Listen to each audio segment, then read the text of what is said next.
डोळे फडफडणे हल्ली वैज्ञानिकदृष्ट्या सामान्य बाब झाली आहे, परंतु धार्मिकतेनुसार आजही काही गोष्टींना फार मानले जाते. डोळा हा मानवी जीवनातील सगळ्यात संवेदनशील आणि महत्त्वाचा अवयव आहे. बरेचदा काही सेकंदासाठी डोळा 1 ते 2 मिनिटांपर्यंत फडफडतो.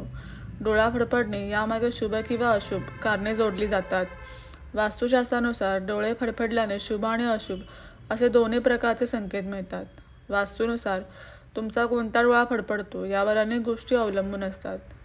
जाणून घेऊया स्त्री आणि पुरुषांचा उजवा किंवा डावा डोळा फडफडणे किती चांगले आहे. पुरुषांचा उजवा किंवा डावा डोळा फडफडणे.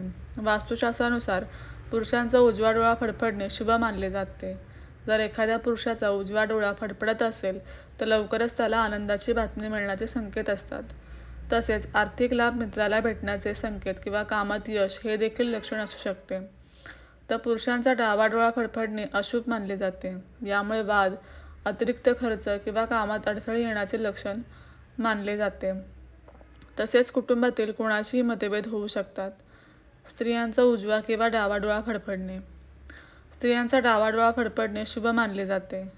जर एखाद्या स्त्रीचा डावा डोळा फडफडत असेल तर चांगली बातमी मिळू शकते. तसेच अपूर्ण इच्छा पूर्ण होऊ शकतील असे म्हटले जाते. तो उजवा डोळा फडफडणे संकटाचे चाहूल म्हटले जाते. यामुळे अनेक अडचणींचा सामना करावा लागतो. वैज्ञानिक कारण काय? वैज्ञानिकदृष्ट्या थकवा, तणाव, कॅफीन किंवा अल्कोहोलचे अतिप्रमाणात सेवन केल्यामुळे डोळे फडफडतात. असे वारंवार होत असतील तर डॉक्टरांचा सल्ला घ्यावा. वास्तुशास्त्रात याबद्दल काही उपाय देखील आहेत, ज्यामुळे याचा अशुभ प्रभाव कमी करता येतो. पुरेशी झोप घ्या.